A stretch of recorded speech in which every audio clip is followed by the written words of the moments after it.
Hello everyone, welcome to your weekly tech update, the show that explores the newest, coolest, and craziest side of tech available on the interwebs. I'm your technology fanboy, Ray McNeil. Coming up on the program today, Bosch is testing space thrusters that will make your motorcycle safer here on Earth. The first ever wireless flying robotic insect takes off. And happening in this week's What The? A suspect threatens a man with a 3-foot alligator during a bizarre kidnapping. That and a whole lot more coming up on your weekly tech update next.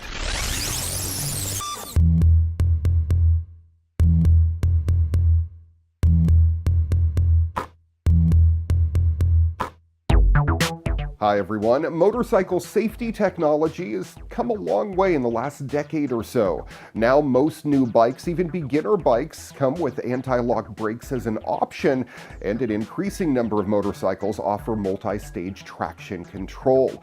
You can even buy motorcycle gear with built-in airbags and heads-up displays. Now Bosch wants to take things a step further by introducing anti-slide technology. Sounds cool, right? You're motoring along, leaning over in a turn, and oh no, someone left a bunch of sand at the apex of the corner. Now your wheels are starting to wash out, and you know you're in for a low slide crash, but all of a sudden you hear a loud hiss as your bike vents pressurized gas to counteract the slide and helps you right your bike. You ride off feeling like an idiot, but looking like a pro. Yes, pressurized gas. Think of the way a spaceship maneuvers in orbit. It uses high-pressure gas emitting from a nozzle to provide motive force. Now, the Bosch slide mitigation system works in the same way. The system uses a device similar to the airbag inflator in your car's steering wheel to provide an external lateral force when your tires have no more grip to give. The downside to this is that it's a one-shot deal with what will likely be a pretty expensive consumable part, but it's worth it to save your life, right? The most exciting part of this technology is the effect it can have on the public's perception of motorcycle safety. If bikes have more active safety equipment like this slide mitigation system, then it's likely more people would give motorcycles more serious consideration as a transportation option. More people thinking about motorcycles and riding motorcycles has the knock-on effect of making riding safer for everyone. Now we need to start beating down Bosch's door to convince them to let us have a go on a bike equipped with this technology. I have a feeling, though, that it will be at least a few years before we see this tech in public. Some people believe that 8K TVs are overkill, but cinematographer Phil Holland just flaunted video of New York City captured in sweeping 12K. He used 3 red Monstro 8K VistaVision cameras, all turned sideways, mounted on a special rig that they call the Shot Over K1 Hammerhead. The videos were then stitched together to create a 12K 48 frame per second film, with each frame equivalent to 100 megapixels. Holland works with Red and was one of the first to get his hands on the new Monstro 8K VistaVision large sensor camera. Monstro's strengths come in the form of great color, dynamic range, and very clean shadows, which would work great for low light and night video. Shooting with 3 very high-resolution cameras from a helicopter presents some technical challenges, however.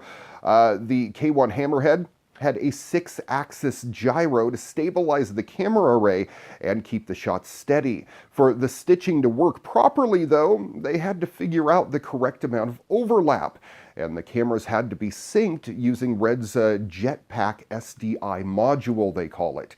Now, putting the video together in post was pretty tricky, as everything needed to be aligned, warped, stitched, and blended perfectly. But as you can see in the video, I think they did a pretty good job. Now, all 3 cameras were pointed in different directions, so shots needed a perspective adjustment. But the final image was a 12K beautifully rendered shot of New York. Interestingly, you can extract a very IMAX-friendly image from this setup, since there's actually no real way to display a 12K image. Holland reduced the final image to 8K so everyone can check it out on their own. Now, you probably won't be able to view the 8K video on YouTube in its full glory, but if you have a powerful computer and a 4K or 5K screen, you'll still be able to appreciate it. The resulting very large format provides a level of depth that's rather mesmerizing, especially in motion. As you can see, it even makes a difference in 1080p.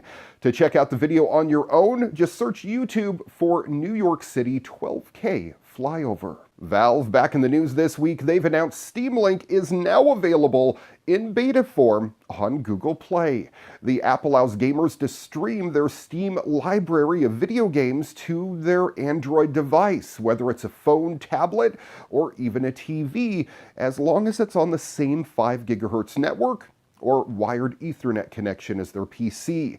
Now, Steam Link currently supports Android 5.0 and above, and it features support for the Steam controller and even other Bluetooth input devices. I saw a video on YouTube where someone was using a Microsoft Xbox One controller.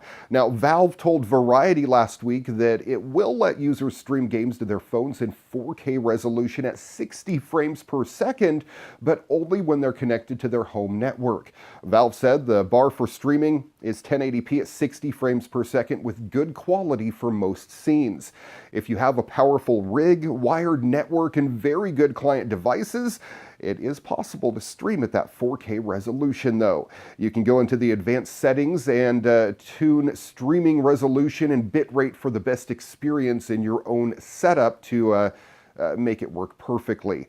Apple fans will have to wait a bit longer, however. Valve said the release date for the iOS version is pending further review, whatever that means. When it does launch, it will reportedly support any device running iOS 10 or newer and any Apple TV running tvOS 10.3 or above. Steam Link originally launched in 2015 as a hardware peripheral that could stream Steam content from a PC to a TV set wirelessly. Now this app uses that same technology as the original hardware. Check it out for yourself on the App Store. Insect-sized flying robots could help with time-consuming tasks in the future, like surveying crop growth on large farms or even sniffing out gas leaks. These robots soar by fluttering tiny wings because they're too small to use propellers like those seen on their larger drone cousins. Small size is advantageous. These robots are cheap to make and can easily slip into tight places that are inaccessible to big drones. But currently, flying robot insects are still tethered to the ground. The electronics they need to power and control their wings are too heavy for these miniature robots to carry. Now, engineers at the University of Washington have, for the first time, cut the cord and added a brain, allowing their RoboFly to take its first independent flaps. This might be one small flap for a robot, but it's one giant leap for robot kind. RoboFly is slightly heavier than a toothpick and is powered by a laser beam. It uses a tiny onboard circuit that converts the laser energy into enough electricity to operate its wings. Before now, the concept of wireless insect-flying robots was science fiction. The new wireless RoboFly shows researchers are much closer than anyone thought. The engineering challenge is the flapping. Wing flapping is a power-hungry process, and both the power source and the controller that directs the wings are too big and bulky to ride aboard a tiny robot. So Fuller's previous robo-insect, the RoboBee, had a leash. It received power and control through wires from the ground. But a flying robot should be able to operate on its own. Fuller and team decided to use a narrow, invisible laser beam to power their robot. Still, the laser alone does not provide enough power to move the wings, so the team designed a circuit that boosted the 7 volts coming out of the solar cell up to 240 volts needed to take flight. To give RoboFly control over its own wings, the engineers provided a brain, or a microcontroller. The microcontroller acts like a real fly's brain, telling wing muscles when to fire. Specifically, the controller sends voltage in waves to mimic the fluttering of a real insect. Future RoboFlies can look forward to more advanced brains and sensor systems that may help robots navigate and complete tasks all on their own. Think about it, you could buy a suitcase full of these things, open it up, and they would fly around your building looking for plumes of gas coming out of leaky pipes.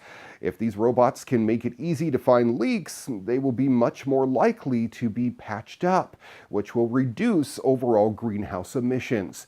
This is inspired by real flies, which are really good at flying around looking for smelly things.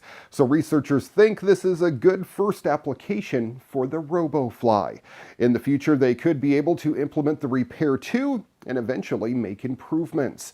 The research was funded by the University of Washington and a Microsoft Student Fellowship.